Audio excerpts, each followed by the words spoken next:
believe so.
O'clock.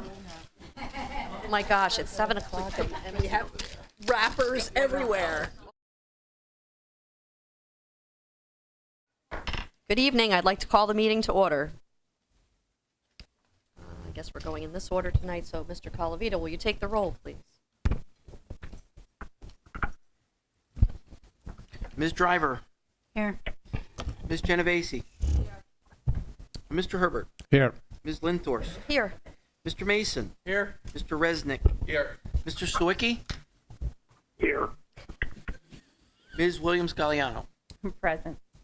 We do have a quorum. Thank you very much. The New Jersey Open Public Meetings Law was enacted to ensure the right of the public to have advance notice of and to attend the meetings of public bodies at which any business affecting their interests is discussed or acted upon. In accordance with the provisions of the Act, the Hopewell Valley Regional Board of Education has caused notice of this meeting to be published by having the date, time, and place thereof communicated to the Hopewell Valley News, the Times, and the Trentonian on January 5th, 2022. This meeting notice was also sent to Comcast Cable and Verizon Fios. The board reserves the right to enter into executive session during all meetings of the Board of Education. The meeting is being videotaped for the purpose of board review, future reference, preparation of the minutes, and viewing on Comcast Channel 19, Verizon Fios Channel 32, and the school district website www.hvrsd.org. Will you please join me in the flag salute? I pledge allegiance to the flag of the United States of America and to the republic for which it stands, one nation, under God, indivisible, with liberty and justice for all.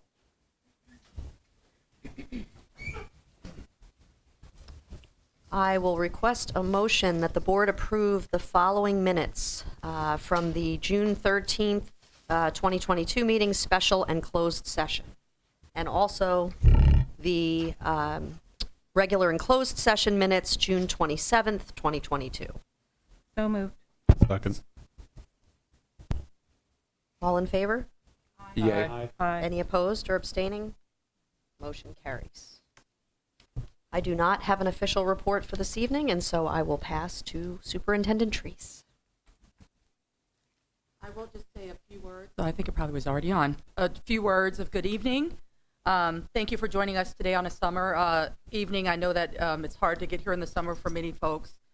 We have had a productive summer. Extended school year is now running, as are our summer enrichment and bridge programs. We are currently serving about 207 students in our extended school year. So Paulette, applause to you and your teachers for the phenomenal job you're doing. And about 70 students are attending our enrichment and bridge programs between the elementary school and the middle school kids. They're receiving enrichments in language arts, mathematics, science, and we're getting some fun activities and field trips in there as well. We are also working hard to fill all of our open positions. Right now, we're in a very good place. Thank you, HR, to make sure that we have quality candidates in that will be recommending many of those tonight to the board. We also have three new administrators that we're onboarding. George Needham, 612 Special Education, Steve Quinn, Dr. Steve Quinn, who is the vice principal at the high school, and Amy Baskins, K-12 supervisors of English language arts, as well as 20 new instructional and support staff members at this time. So we're looking forward to working with this new administrative team, and they have already hit the ground running and just really have impressed us already. Our staff is working hard to get ready for what hopefully will be a normal school year. I don't anticipate any changes to our masking policy, meaning it is optional right now. I still haven't heard anything from the New Jersey Department of Ed regarding any changes to possible quarantining or isolation policies. So right now, it's going to be what we had in the spring for the most part, unless there's some change. I don't anticipate anything aberrant to the beginning of the school year. So fingers crossed that we're getting back to some sense of normalcy for our students and our families. I know it's been a tough haul for the last couple of years, so thank you so much for working with the district and getting us to this point. And in late August, you'll get a letter from me talking about how you can access your child's placement, team assignments, and homerooms. And I'll also be including any pertinent information about any health updates that will be coming up. Again, I don't anticipate any. As of now, we think things will be business as usual in the fall. Now I'm going to be relinquishing the rest of my time for a quick update on security and safety. And this will just be a brief update. There won't be any major decisions made tonight about arming CSOs or turning them into SROs or anything like that. We're just going to share with you what the district has done in terms of security. We will be having a full open house in October where you'll be able to speak to Hopewell Township Police. Ms. Smith will be there, who is in charge of our safety and security, and many other members of our Safety and Security District Committee to share the work that we've been doing and also answer any questions about Alice and things like that you may have. So that's all I have for you this evening for my quick report. All right. Thank you, Dr. Treese. So with that, we will move on to that safety and security update, and with Ms. Smith and I believe Dr. Patel are going to present to us on that. Thank you very much, President Lindorst. So good evening, everyone. So this, as Dr. Treese said, this is just a brief update on some of the things that we've been working on over the last few years, some of the things that we've accomplished this last school year, and our plans moving forward. So it's always a good idea that we start with the mission statement, since that is our core and where we lead from. And part of our mission statement does speak about creating that safe environment for our students and our staff. We want everyone to feel safe in our buildings, and there's a lot of things that we've put in terms of our resources towards that. This is a slide that you've seen many of these items over the last several years that have been updated, so I'm not going to read through every single one, but just to share some of the updates that have been really focused on, and an area that the safety committee and the district has really honed in on. So in terms of our procedures for visitors, for substitutes, the protocols when they come into the building, limiting the building access to different parts of the building that are open to people. We have the vestibules, and all the schools have been updated over the last 2 years. We have additional cameras that have been updated, additional door swipes that have been included. We work very closely with both the Hopewell Township Police Department and the Pennington Police Department in terms of geo-mapping and building mapping, so they're very aware of what our building structures look like inside and out, how to enter them, what incident command training looks like. We've done that at all buildings. We have campus safety officers at each school. We're not worried just about the physical location of the building, but also the safety of our students online. So we've talked about our Cisco Cloud Lock, which means what is being monitored when students are on their laptops that are district issued. We have the anonymous tip line that is 24/7 that is available if anyone has anything to report, along with the threat assessment protocol that was initiated several years ago in each school and each team. Updates in communication, which is something that we've been talking about a lot on the board in the last year, and Dr. Patel is going to share a little bit more about that. In terms of things that we've done with the police in terms of tabletop drills and reunification drills. So those are all things that we've worked on very hard over the last few years. We're continuing to hone. This is not something that a one and done. We always learn from everything that we do, and some of the things that we're working on. So this brings me to the next slide, the crisis response plans. So this is something that every building has. We've had them in the district for many, many years. Each building has a crisis response plan, but we've probably had the same structure in place for quite a while. And over time, as there is with anything else, it changes. Sometimes principals add different language. Sometimes they do things a little bit differently. And so in collaboration with the police departments, as I mentioned earlier, we've updated this crisis response plan. We had an ad hoc committee of the safety team that met, and we followed the guidelines that were outlined by the New Jersey Office of School Preparedness and Emergency Planning.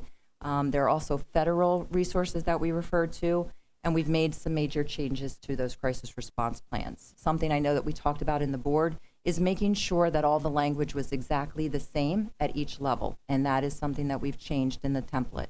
So what is said at the elementary school is going to be said at the middle school, is going to be said at the high school.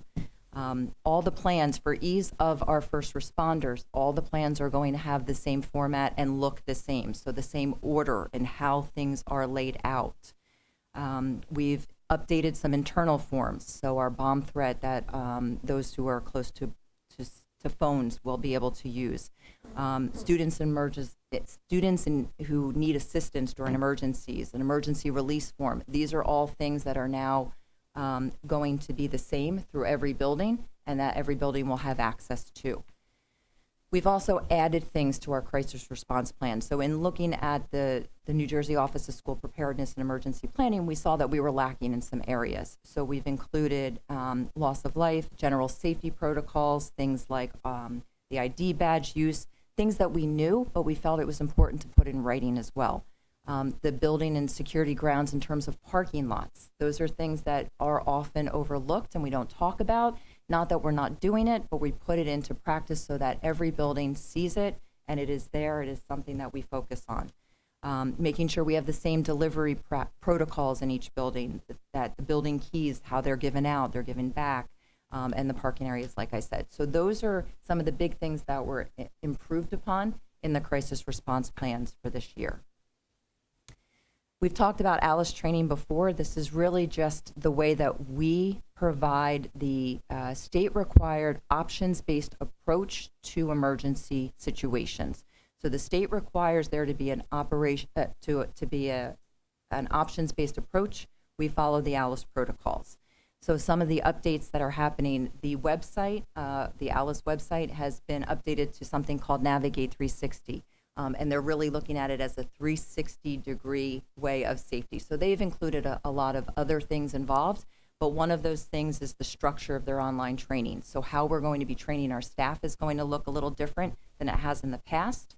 We're going to have updates in our new staff orientation in August. Our returning staff will have this updates in September when they return. Every 90 days, staff will be emailed with new scenarios or knowledge checks, which is new. It keeps it fresh in their minds. It's not something that it's a one and done at the beginning of the year. You don't think about it again. But this is just something that they get through their email. That is not to say what is happening in the buildings with their principals and their drills is still going to take place. So let me just finish with the website. They also, as I said, that 360 approach, they have a larger variety of targeted courses. So before, it was kind of a one-size-fits-all with how we trained people in our staff, but the needs of the staff is very different. If you are a transportation member, what you're looking for is going to be very different than if you're a teacher. They have different things for paraprofessionals, for our nurses, for our building administrators. So they have all these different areas in their trainings that we're now going to be able to assign, which everyone will get the main training, but then they'll have these additional breakouts, which we think is very helpful. As I said, that is not the end-all be-all, because in the buildings, all the staff will be reviewing. So each year we have drills each month. We've talked about the drills that we need to do each month. But now that we're coming out of COVID, the pandemic, we're freeing up in how we can do a lot of our drills, going back to a sense of normalcy in some ways.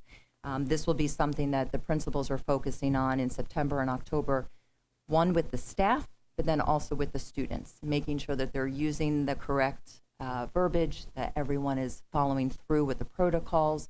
We have students who maybe, because of the pandemic and what we were allowed to do and not do during the pandemic, now we want to make sure everyone is well aware and they are all able to respond to any sort of drill situation that arises. In terms of safety measures that have been implemented, these are some of the things that have recently taken place. Alyssa's law was passed a few years ago.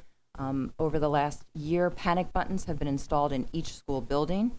I'm not going to say where specifically right now, but those are in key locations that school staff is aware of where they are. We've tested them, so they immediately go to the police and the police respond. We have a very quick response with our police departments. So that's in every building. We've hired a swing shift CSO. We found as we were reviewing our protocols, we really needed someone to be there for after-school activities, both between the high school and the middle school. We piloted that last year. You may remember that we discussed it a bit last year, and so now that's a part of our protocols. At our summer administrative retreat with our administration, we are going to be reviewing the threat assessment protocols again. Just to make sure that it is at the forefront of everyone. It is something that we've been using for several years. And we do have, as Dr. Treese mentioned at the beginning of the presentation, we do have some new administrators. We want to make sure everyone's well-versed in those protocols. We use, in terms of communication, we have single wire and OmniAlert. Those are two systems that we've been using. It's more internal things, but it's how the systems communicate. So when text messages or phone calls go out and how things are alerted in the building, we are consolidating those systems. They're merging so that it's a quicker response time, both in terms of alerting of a drill, but also sending out that communication piece. So we're excited that is happening. And then we're also going to be updating the district website. And you might have noticed that there's been some changes over the last several months to the website, making sure that it is more accessible. And then we're also going to be adding and updating that piece. While there is something online already, we want to make sure that it is most up to date with all current practices. So that's going to be something that's taking place very shortly. I'm going to turn it over to Dr. Bertel to update on the communication system, which was a big piece of our conversations earlier this school year. Thank you, Ms. Smith. As Ms. Smith said, we did upgrade our communication system. based upon an audit that we conducted with the Hopewell Township Police Department as well as Hopewell Valley's Office of Emergency Management. And the audit really, we went through all 7 buildings in the district and found, things that were working well and things that were weaknesses that we needed to improve upon. And with their help, as well as contracting with M&W Communications, we're happy to report that we're pretty much going to get a complete almost overhaul in the entire system, where not only are our staff administrators and our staff personnel will be able to communicate within the building, but our hope is basically we're going to be able to communicate one another across buildings, especially the CHS TMS campus, and even Tollgate right down the road here with the board office. But again, that's kind of the idea and the thought process behind that. As you can see, some of the different pieces of equipment that we will be upgrading, including the staff radios, which is a huge piece. These supplies are being delivered. Unfortunately, many of them have been on back order, just with the supply chain issues that we're kind of seeing really globally. And our hope is that the installation will be kind of set up and running by the end of the fall of this year. That's pretty much it. We're excited to have it. I know certainly our school personnel is excited to have it, and we're looking forward to hopefully have it up and running by fall of this year. And I think I'll turn it back over to Ms. Smith, or I'm sorry, Dr. Treese. Yeah, so quickly, I just wanted to state that we are not going to make any decision to change our position on CSOs at this time.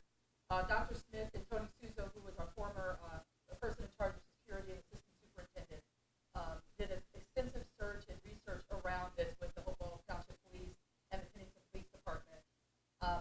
All of our CSOs, we did hire staff and made sure that our staff are all former police officers if we ever decide to make this decision in the district moving forward. So this is not something that is completely off the table, but not something that we are going to change for right now.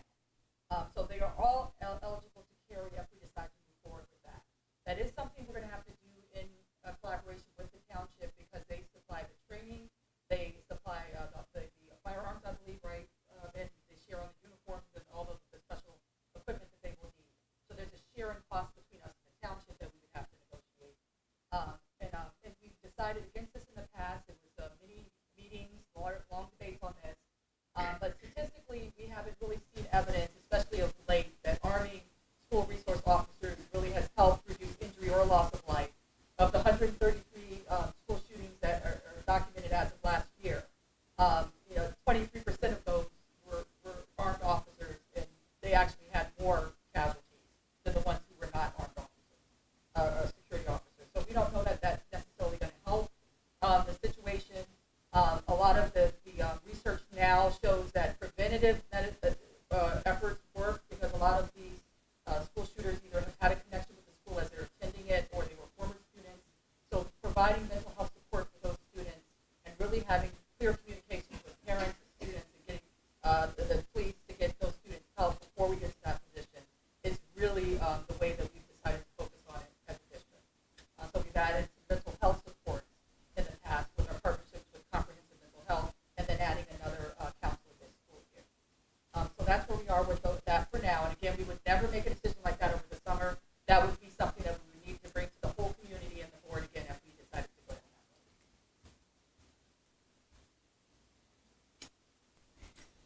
that road. And I know sorry, do you want to? Dr. Treese had mentioned this earlier, but we are having a safety presentation in the fall, October 20th, 2022. We're going to be having it at the community center.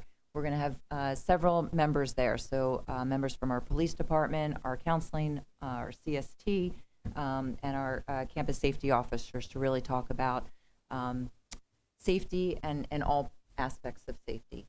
So we invite everyone to come out for that. At the high school, yeah. Sorry, community room at the high school. And that's it for our presentation. That's our update for this evening. Any Thank questions? you very much. Yes, any questions?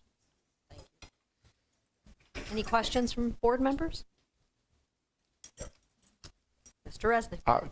Quick question. You mentioned the panic buttons. Are those accessible to the staff only, or are those out accessible to everybody? Students, not for students. This is Not for staff. students. Okay. Yeah. Is that where you're going with that? Yeah. Anyone else? Okay. Thank you. I had a quick question. With regard to the tip line, how are we advertising that? How are we putting out to folks that that's available? I understand it's on the website, but is that something that we periodically reconsider ways to publicize? Yes, we often put it in, when I put out anything around mental health, I always have the tip line there. Oh, sorry. Any of the letters that I put out for mental health, I've always put the tip line there. We have gotten tips that have saved students' lives on that. Mostly it's been suicide ideation or some student threatening to harm themselves, and we were able to instantly send somebody out for a well check and to get support in the house. And then we've also gotten tips on some warnings of students posting concerning things. We were able to do threat assessments. So it is an active line, and we do communicate it often, and students are aware of it as well. I think it's also all of our counselors and child study team members have it as part of their signature. So whenever they're communicating with staff, their students, that's always there. And as Dr. Tree said, it is used frequently. Thank you. Real fast regarding the tip line. In the summer, though, I would like to stress Yeah. you should, if you have something, and during the school year, it's better, and this presentation's more, I think, when students are back. In the Agreed. summer, if there's an emergency, let's reiterate. Yes, please call don't 911 first, even if hesitate it's, to call, Yes. please don't say, oh, I called the tip line, that's good enough. Please also reach out to 911. We did, Dr. Therese last month, if you go back to the email, there's a lot she, in her communication with the community, sent a lot of numbers, a lot of resources. So please don't hesitate to go back and look at that if you have something, stuff's out there. absolutely. Just to make sure, Mr. Sawicki, I know you're on the line. If you have any questions, I just wanted to give you the chance in case you needed to unmute. No, thank you very much, Debbie. I didn't have any questions. Okay. Thank you. All right. Thanks. No one else?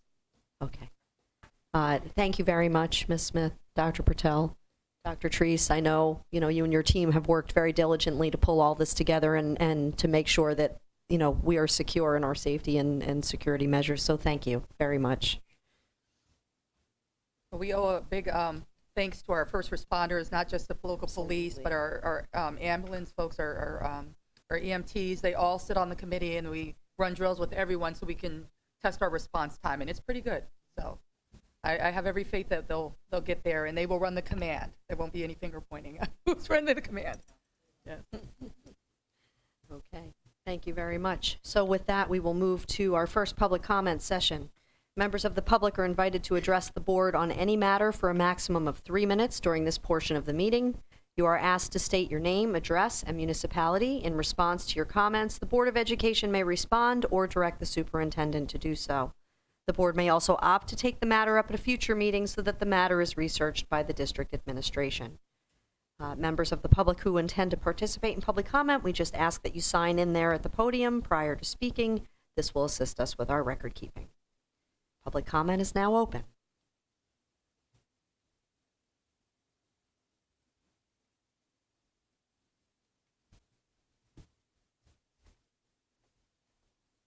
Hi, Sylvia Costas, 7 Wydell Drive in Pennington, New Jersey. My comment at this time is also going to be referring back to the book I Am Jazz that we talked about last time. Precise language and accurate terminology is essential to any serious conversation, and this is especially true for conversations about human sexuality. For example, the New Jersey State Learning Standards require that by the end of 2nd grade, children should be able to list medically accurate names for body parts, including genitalia. For the same reason, we need to have biologically accurate definitions for the terms sex and gender. Sex in humans is a person's biological maleness or femaleness, and it is an established, observable, objective, and scientific fact in about 99.9% of human births. A person's sex is not a social construct or a feeling or a psychological diagnosis. It involves biology and physiology, branches of science that are based on facts, data, and evidence. Gender, on the other hand, can be defined as the psychological and social and cultural aspects of being or presenting as a male or a female. It is often described as one's internal sense of self. WelcomingSchools.com, a curriculum resource endorsed and used by this district, defines gender as who someone is or how they feel. A phrase, how you feel, is standard language in most resources about gender. Scott Nugent is a 47-year-old transgendered man, and he wrote, "I wasn't born in the wrong body. I was born female, but I didn't like it, so I changed my appearance. My sex never changed, though. Only my appearance changed. If a forensic archaeologist dug up my body a century from now, they would say, yep, that's a human who's a woman." The bottom line is gender involves feelings, sex involves facts. We do not need to abandon biology to respect someone's feelings about their gender. It is not misgendering, transphobic, or hateful ideology to state that a transgendered male remains a biological female and a transgendered female remains a biological male. We should be a district that is welcoming with diversity and fostering inclusiveness, but it should not require the abandonment of scientific accuracy and truth in all lessons, read-alouds, and other things that we do in our curriculum. Thank you. Thank you, Ms. Kosis.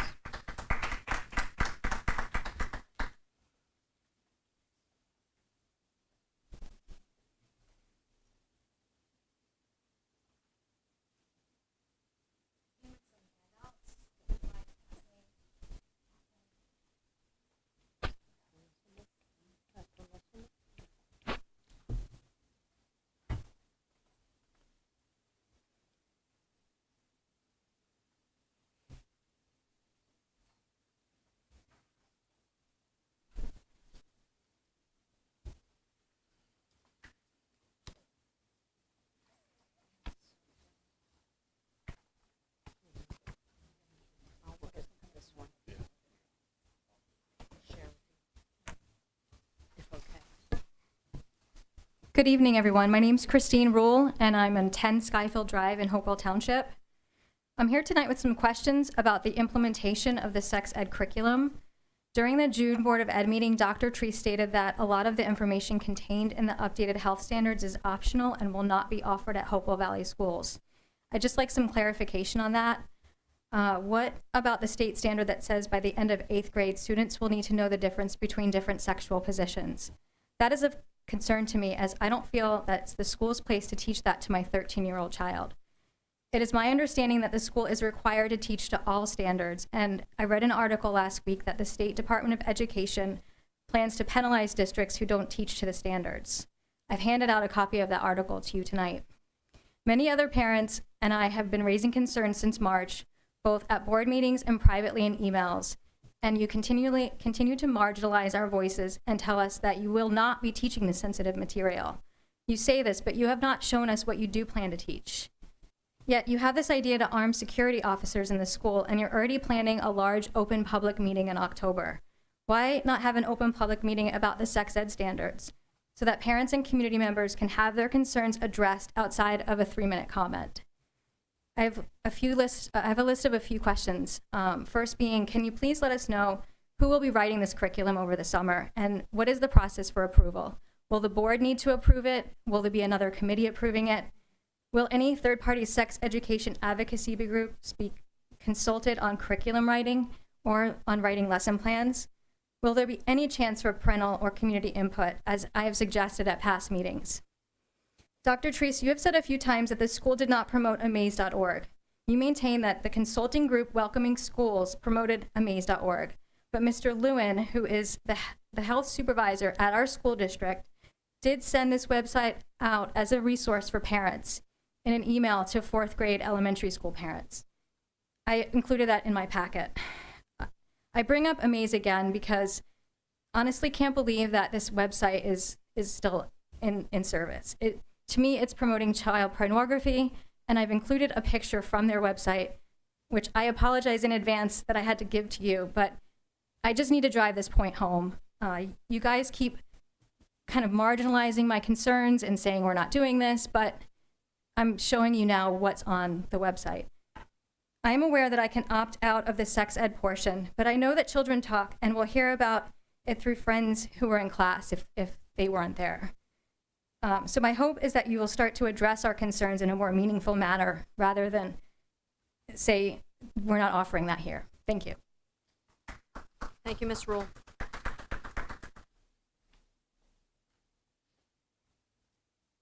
Anyone else for public comment?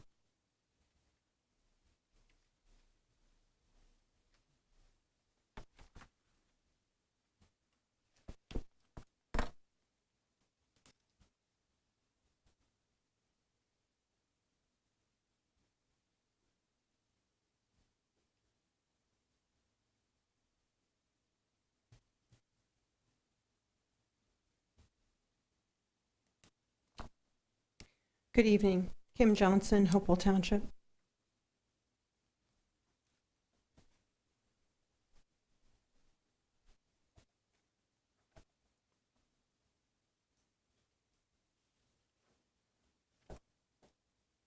Since the creation of the world, his invisible attributes are clearly seen, being understood by the things that are made, even his eternal power and Godhead, so that they are without excuse. Because although they knew God, they did not glorify him as God, nor were thankful, but became futile in their thoughts, and their foolish hearts were darkened. Professing to be wise, they became fools. So God gave them over to a debased mind to do those things which are not fitting, being filled with all unrighteousness, sexual immorality, wickedness, covetousness, maliciousness, full of envy, murder, strife, deceit, evil-mindedness. They are whisperers, backbiters, haters of God, violent, proud, boasters, inventors of evil things, disobedient to parents, undiscerning, untrustworthy, unloving, unforgiving, unmerciful, who, knowing the righteous judgment of God, that those who practice such things are deserving of death, not only do they do the same, but also approve of those who practice them.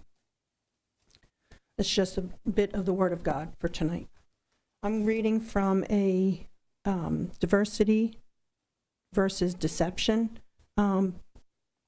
fact sheet that the fact-based truth behind the controversial sex orientation and gender identity lessons in New Jersey public schools. They're often referred to as the same, but they have distinct differences as shown in the comparison below.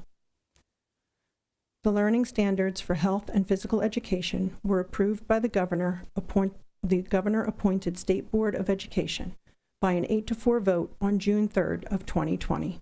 The current members of the New Jersey Board of Education were appointed by Governors Christie and Murphy, and the last time these standards were updated was 2014.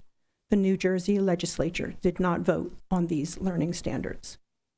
Assembly Bill, in contrast, diversity and inclusion curriculum. Assembly Bill 4454 requires school districts to include instruction on diversity and inclusion for grades K through 12. It was passed by the New Jersey State Senate in December of 2020 and the New Jersey Assembly in January of 2021. It was signed into law by Governor Murphy in March of 21. That's all I'm going to read for now. Thank you. Thank you, Ms. Johnson. Anyone else for public comment?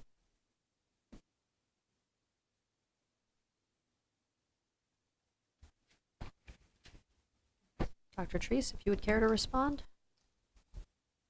Absolutely. I'll respond to Mrs. Rule's question about the curriculum, who's writing it. She had several questions. Also, who will be reviewing the lessons. Our teachers are currently writing the curriculum for our health. That will be published and put online. That is head up by their supervisor, Darren Lewin, and also Dr. Plitzis.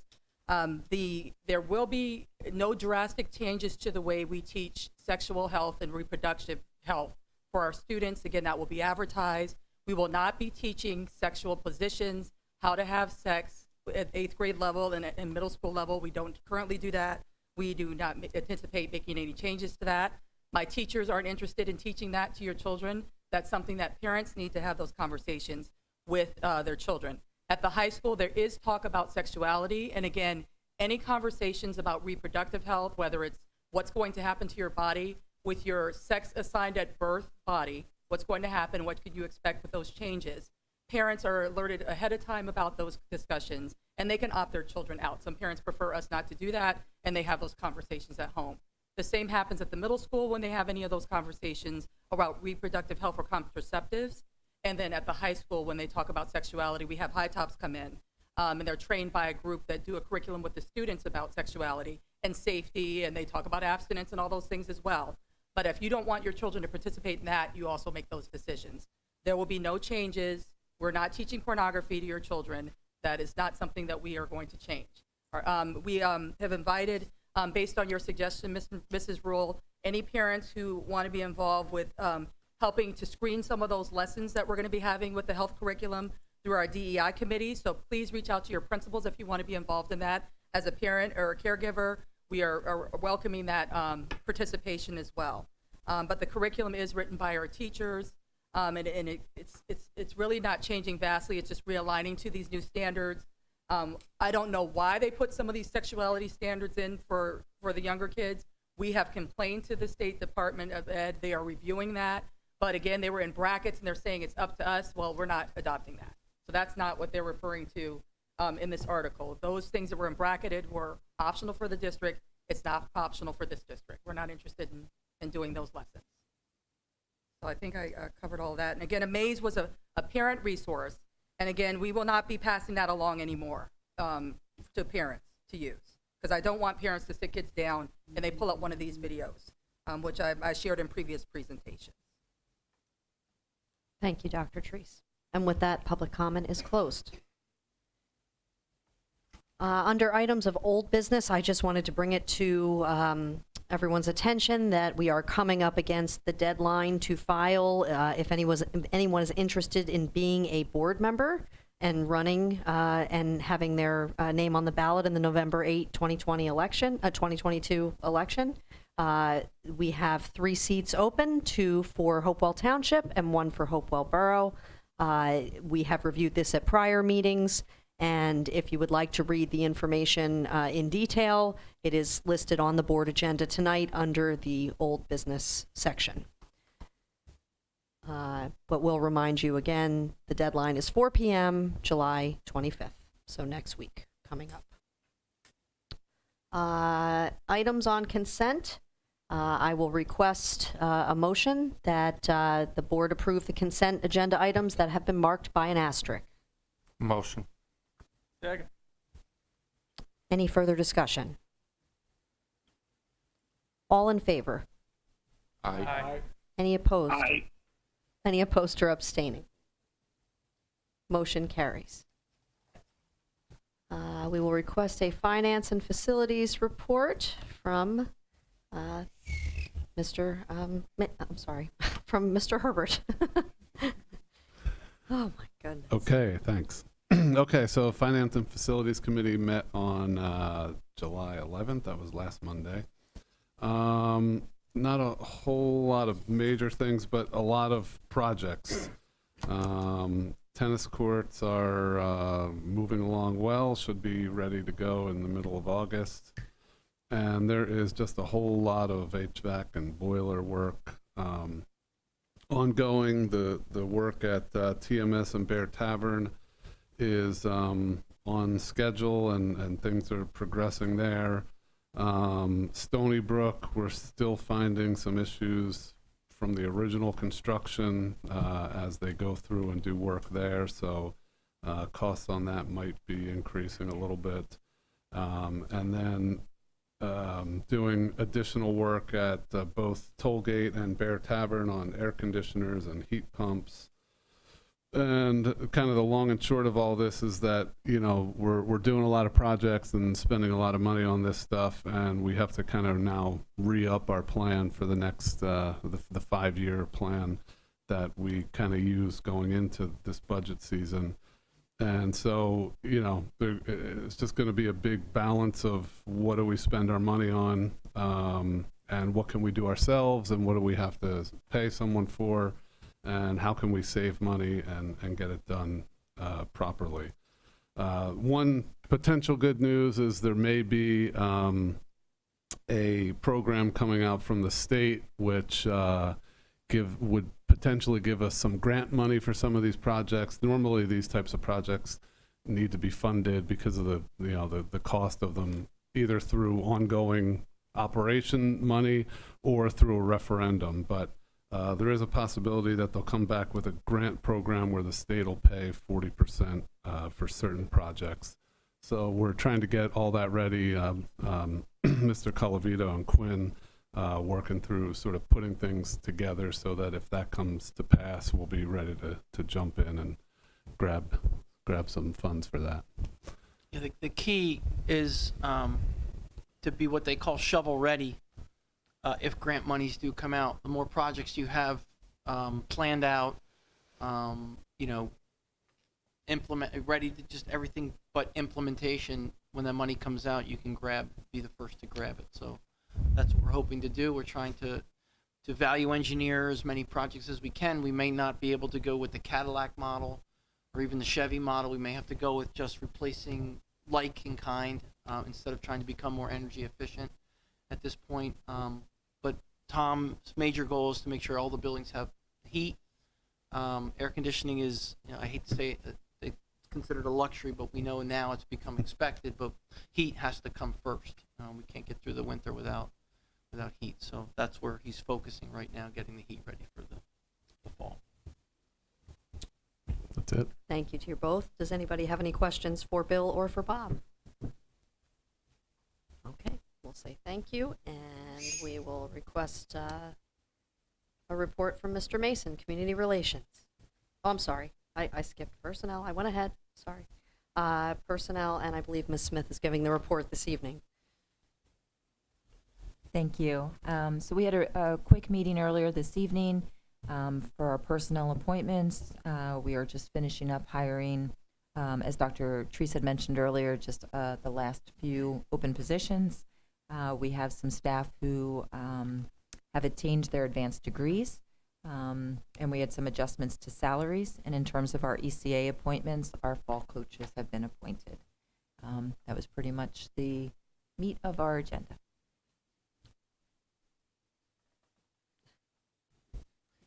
Can I get a motion, please, in a second for the personnel agenda? So moved. Second. All in favor? No. Oh, sorry. Roll call. Roll call vote. Aye. I apologize. Roll Roll call. call. Sorry, Driver. Adam. Yes. Ms. Genovese. Yes. Mr. Herbert. Yes. Mr. Mason. Yes. Mr. Resnick. Yes. Mr. Sawicki. Yes. Ms. Williams-Galliano. Yes. And Ms. Linthorst. Yes. Motion carries. Thank you very much. Thank you, Ms. Smith. Education Program Committee and Ms. Driver.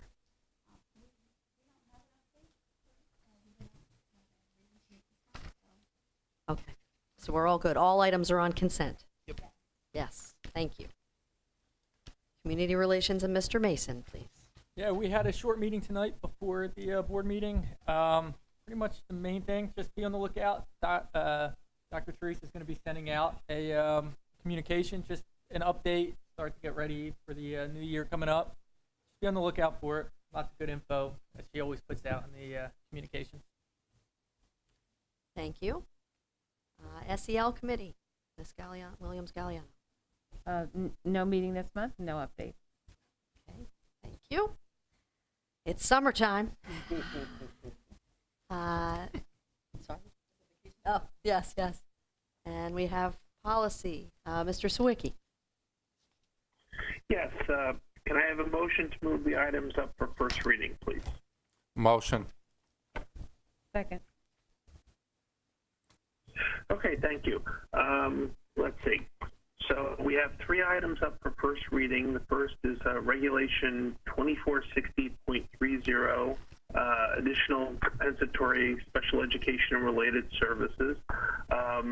This is basically changes related to the COVID pandemic. Basically, for certain students, if it goes along with their requirements of their IEP, there's additional services that can be provided beyond the age of 21, and it's applicable through, I think it's 2024. So it's basically a mechanism to provide for additional instruction for those students due to losses that occurred during the pandemic.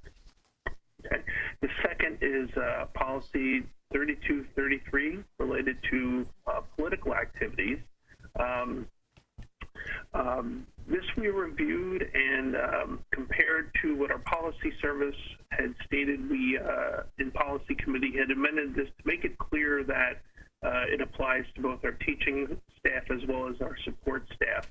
But it basically defines certain circumstances under which our staff members are entitled to time off to support certain meetings, such as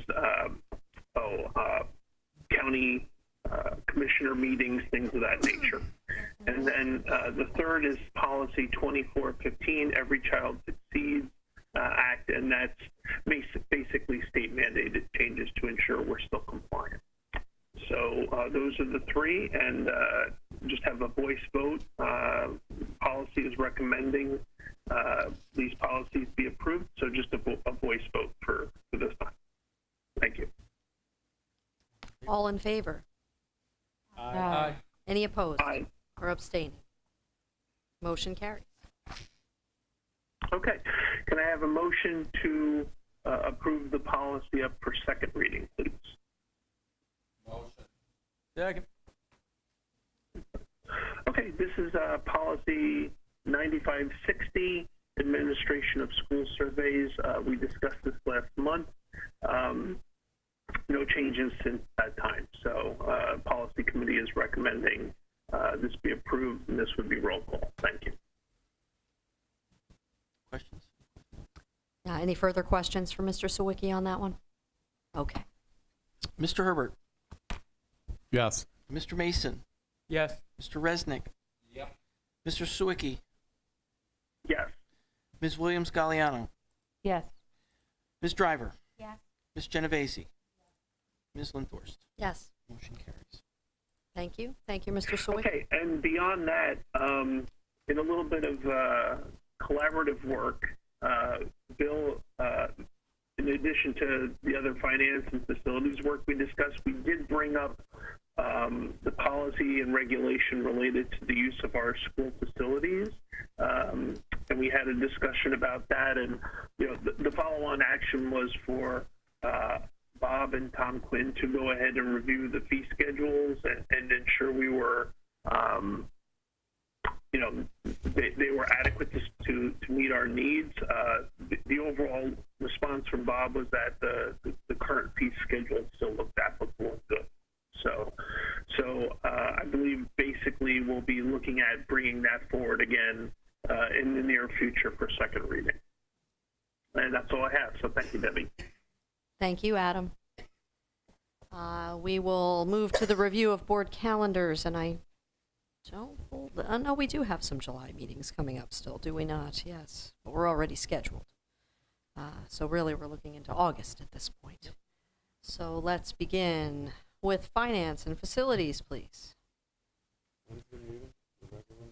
I was thinking, 22nd? yeah, the 15th. Does the 15th work? Yeah, that would work. Jackie? Yeah. Bob, if I do that, I might need to just be able to call in. I might not have access to everything just because I'll be on travel at that point. Okay. All right. Personnel will be at 6:15 on August 22nd. Is that what we just said? Education Program Committee. 6:15 is usually what we, yep. Mm-hmm. Education Program Committee.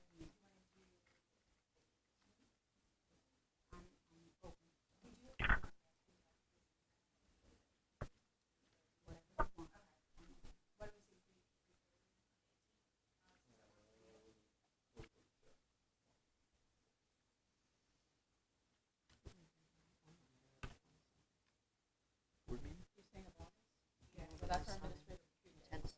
Oh, is that gonna be okay?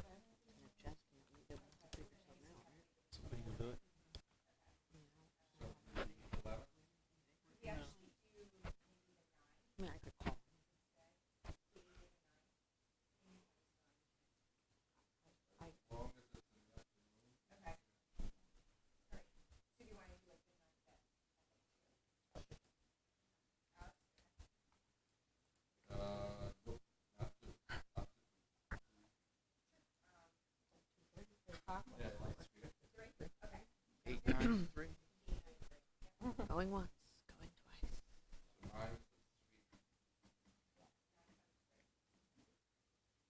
I was going to do community relations next. Community relations. We normally do back to back, but do you want to try to do it a little bit closer to the meeting? I didn't know. I was just thinking get closer to school, like starting, like later in the month, like closer to the meeting.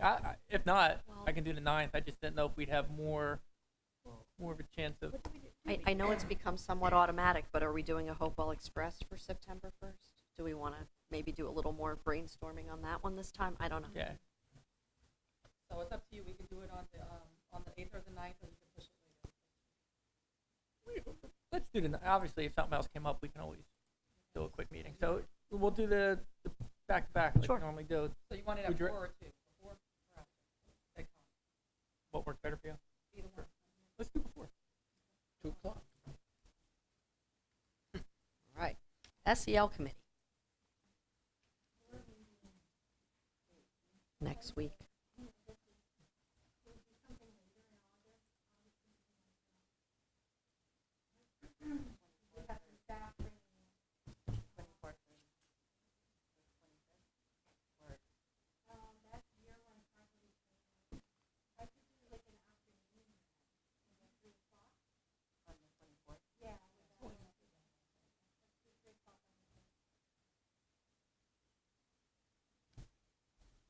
Okay, and policy.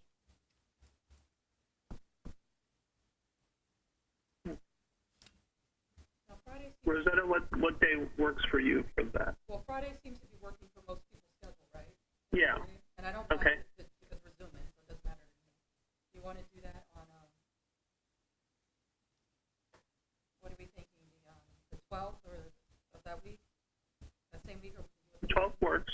Okay, we'll do that. So 8 o'clock, does that work for you? That work for everybody? Yes. Jackie, is that good for you as well? Okay. Thank you. Great. Thank you. So I will request a motion that the board approve the July 2022 and August 2022 calendars attached. Move. All in favor? Aye. Any opposed? Motion carries. Are there any items of new business to bring before the board? Okay, seeing none, we will go to our second public comment period. Members of the public are invited to address the board on any matter for a maximum of 3 minutes during this portion of the meeting. You are asked to state your name, address, and municipality. In response to your comments, the Board of Education may respond or direct the superintendent to do so. The board may also opt to take the matter up at a future meeting so that the matter is researched by district administration. Members of the public who intend to participate, again, we ask that you sign in prior to speaking for our record-keeping purposes. Public comment is now open.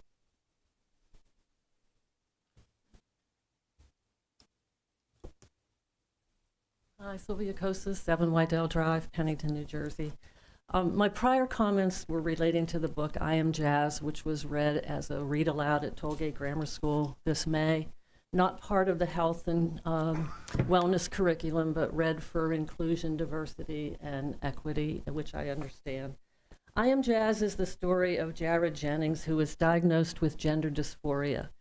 She wrote the book to help kindergarten through 5th graders understand the meaning of the term transgender. It was read at the school. Some parents were concerned because their child was confused by the book. Why were they confused? The book implies that biological sex and gender have the same meaning. It confuses gender with gender roles, and thirdly, it states that people are born with gender dysphoria. Jazz wrote, "I have a girl's brain, but a boy's body. I was born this way. This is called transgender." These are declarative statements.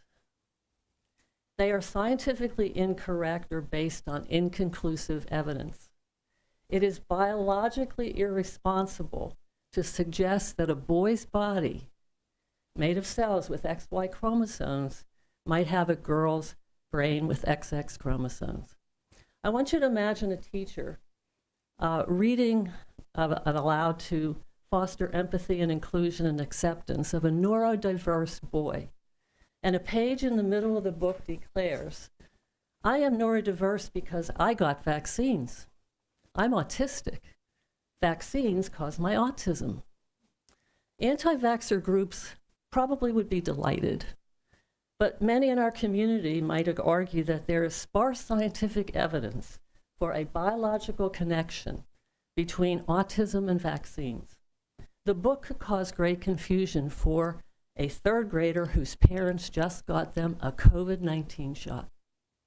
If I Am Jazz continues to be part of the curriculum, I'm asking the board to consider making 2 minor changes. I write in my grandkids' books all the time. I feel like I have a girl's brain, but a boy's body. This is called transgender. Some people think I was born this way. If the board won't adopt these changes, then please choose a different book that meets the New Jersey learning standards for LGBTQ+ inclusion and acceptance, but is also biologically accurate. Let's not insist on language that erases the biology of women and men. Let's not teach a generation of children a falsehood. Thank you, Ms. Kosis. Anyone else for public comment?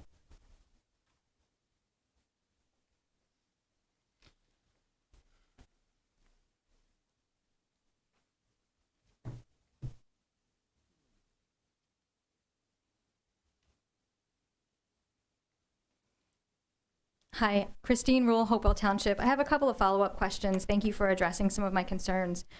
First, if you guys think that what I showed you is inappropriate, which again, I apologize for printing that out. I do think it's inappropriate, but you might want to consider blocking that from our kids' laptops because it can be accessed from their school laptops.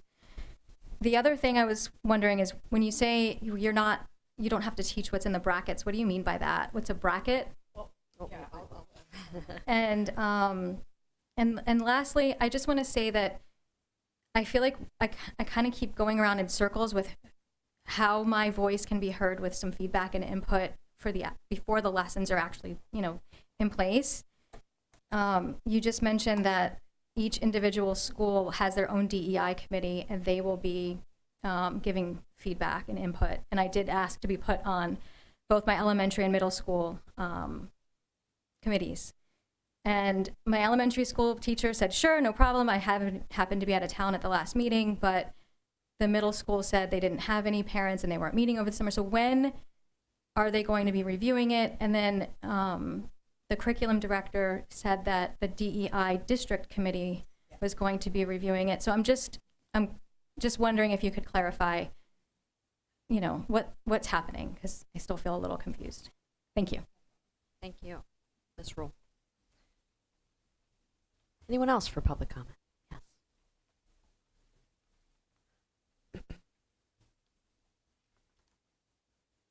I'm continuing with facts from this. I'm sorry, just for the record. Oh, I'm sorry, state yes. your name again and Kim municipality. Johnson. Thank you. Hopewell Township. Thank you. So the fact-based truth behind the controversial sex orientation and gender identity lessons in New Jersey public schools are often referred to as the same, but they have distinct differences. Sex ed learning standards fact number 2.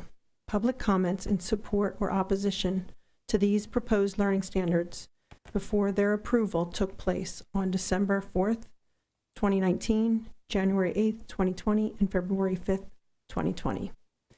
Fact 2, under diversity and inclusion curriculum, public testimony in support and opposition of A 4454, which was mentioned in my last public comment, was held in the Assembly Education Committee on October 22nd, 2020, and the Senate Education Committee on December 7th, 2020, which was during our whole first COVID year.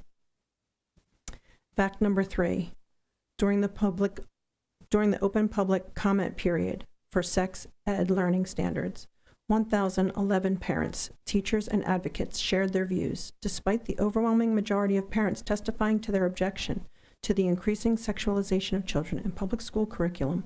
A coalition of organizations testified in support of more radical and age-inappropriate sex ed standards. These include Planned Parenthood Action Fund, and Advocates for Youth. This coalition of organizations proudly support age-inappropriate sex ed standards. Fact number 3, under diversity and inclusion curriculum, during the public comments in the Senate Education Committee, Senator Teresa Ruiz, the chairwoman of the committee, accused parents who did not want sexual orientation and gender identity lessons in kindergarten of being hateful. Senator Doherty defended the parents' right to be heard and their position to protect the innocence of their children. Fact number 4, the health and physical education learning standards include sections titled Social and Sexual Health and Personal Growth and Development. By second grade, students must learn the following: 2.1.1.pgd.5. List medically accurate names for body parts, including the genitals. 2.1.2.pp.1. Define reproduction. 2.1.2.ssh.2. Discuss the range of ways people express their gender and how gender role stereotypes may limit behavior. The Diversity and Inclusion Law mandates curriculum to include instruction on diversity and inclusion. Beginning in the 2021-2022 school year, each school district shall incorporate instruction on diversity and inclusion in an appropriate place. I'm sorry, Ms. Johnson, your time's expired. Thank you.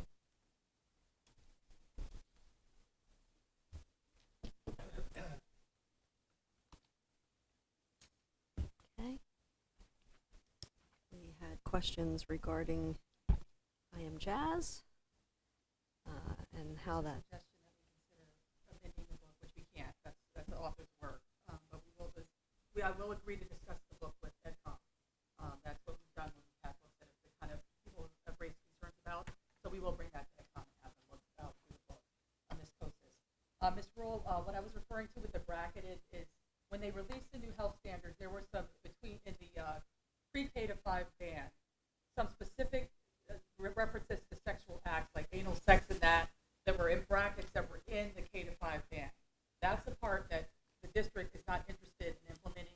And when we went to the state and complained about it, they said, well, that's optional. That's the piece I'm saying. I don't know why they included it, because I don't think this community supports us teaching any sexual acts or sexuality in that way to students. We do, however, teach the reproductive health. We teach the proper names of gender parts that you're born with to students. That hasn't changed. That's something that's been going on since we were kids. So we continue to teach that, and we do teach contraceptives in the high school and the middle school. That is something we're required to do, but parents can opt their kids out, so we do advertise that ahead of time, in addition to sharing that content with you ahead of time. I did email the principal of the middle school and the high school and ask them to add you to the committee, so that you can participate in that as well on the district committee. And I believe the question was also asked when the district's committee will be reviewing. Vicki, can you just, sorry. We're probably going to have our next district meeting in the fall, probably I'd say September, October. And so there will be so if you're on your building-based committee, then they send up like representations from each building to this district-wide. So I think that was kind of what your question was. And so Mr. Lewin and some of the teachers are going to be presenting on the health and PE standards and just the changes and the lessons like we had talked about in the email. Does that